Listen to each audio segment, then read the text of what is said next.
Hello! Hello everyone! Welcome to my channel. So, 2025, I'm rebooting. I decided to start a YouTube channel just for fun, to document whatever I do with my old gear that I'm using, the old compact cameras, and I don't know, maybe some street photography or just travel photography. So I'm doing this video for anyone who is trying to decide if they want to go from crop to full frame. I am not convincing you to go to full frame. You can shoot whatever you want. Anyway, so after years of using APS-C crop cameras, this year I decided to go full frame. And to everyone that's using crop sensors and micro four thirds, any sensor that's smaller than full frame, don't be dissuaded by me.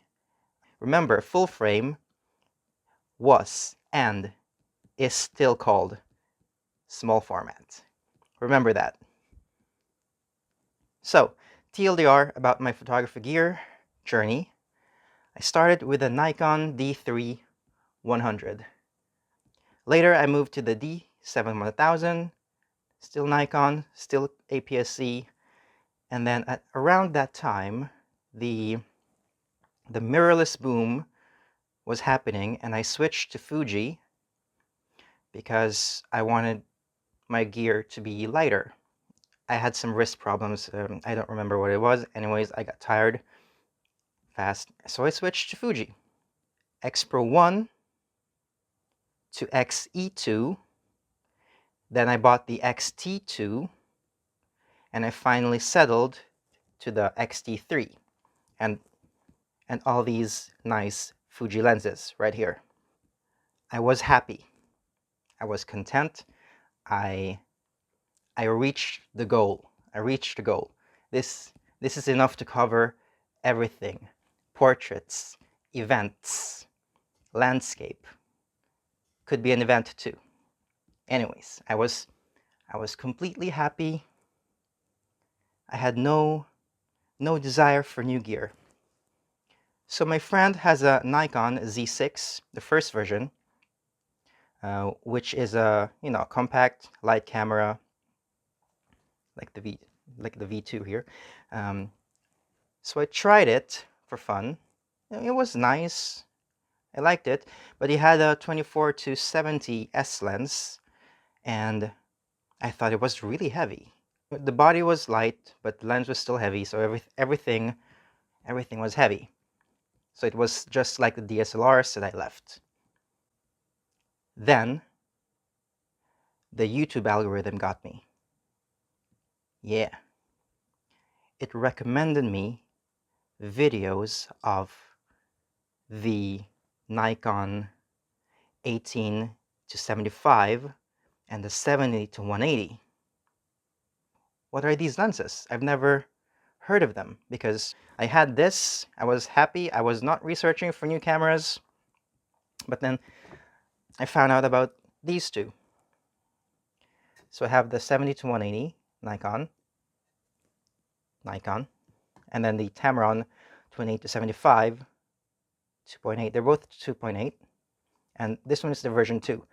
So eventually I might want the version 2 of this one for Tamron, but it hasn't released in the Nikon mount yet.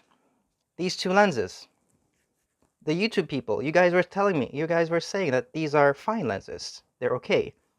And then I started to compare the weight. Yeah, look. 864 grams, and this one is 1 kilo. Oh, even more than 1 kilo. And I don't even have this installed, and then it's even heavier. So, same here. This one is much lighter, and actually they're pretty much similar. 100 grams difference. And then this one, yeah, this is much lighter than the Nikon. Obviously, it's a bigger body.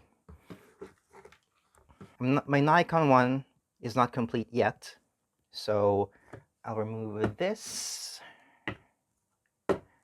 Actually, the Viltrox 27 1.2. This is actually the reason why my Fuji gear. Well, these two lenses are the reason why my Fuji film gear is much lighter than the Nikon total. So these two are the heaviest ones. Check this out. So together they are 3.4 3,421 grams, 3.4 kilos. So that's the weight of the Fuji, my Fuji gear. And then this is the weight of the Nikon. This is, by the way, this is my old Samyang 85mm 1.4 from good old days. I don't even use the 85 that much anymore, but I'm thinking of getting the Viltrox because it's I haven't decided yet. Undecided. Anyways, so this is pretty much what I would carry. And check it out. It is ha ha ha ha ha ha. So it's almost half a kilo less total weight. Now when the lenses are on the camera, they are pretty much similar. So if I combine the lenses and the body, they're pretty much the same weight. Now, I do not expect my photography to change at all just because I switched to full frame. The techniques I'm going to use is still going to be the same. The thing that will improve is the quality in low light, obviously, because this is a crop sensor and this is a full frame. My entire Fujifilm gear with a similar focal length than this one, than the Nikon gear, is much heavier.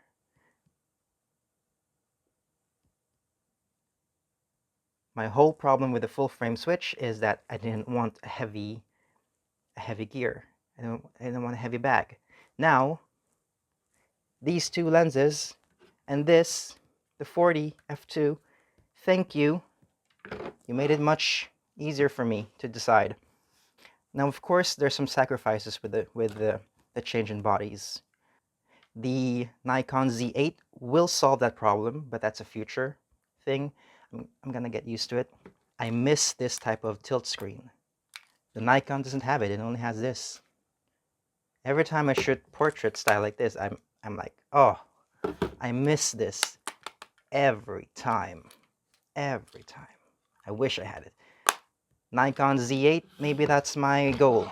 I think if I buy the Nikon Z8, it's gonna be the same weight as this. So I'm not gonna win or lose. That's why I switched. So I'm curious, guys. Has any of you crop sensor or micro four thirds, after hearing my reasons, you think you're gonna switch? Comment down below. Don't switch. If you're happy with your gear, don't switch. My reasons was very specific. I was very, very happy with the gear. I'm not trying to make you switch gears. Do not. This is just my reasons. Because I was so happy with the Fuji X-T3. Even in low light, this was king in low light. These was okay in low light. The VR in this was good enough for low light. This one didn't have VR. Now, for the future of this channel, I will eventually make comparisons of these for myself, and maybe I think someone out there will see those videos and need the information. I'm gonna compare the zooms, the zooms and the prime. So this and this is actually gonna be very interesting to compare because the equivalent of this is 1.8 and this is f2. The quality, we'll see. I'm curious. Also, I have old cameras, a couple of Fuji point-and-shoots, and the Nikon. I've already posted some videos of the Nikon, 2 test videos. It was just music. Hopefully you guys like the music. Let's see what happens this year. I look forward to it. Like, subscribe. Bye, guys.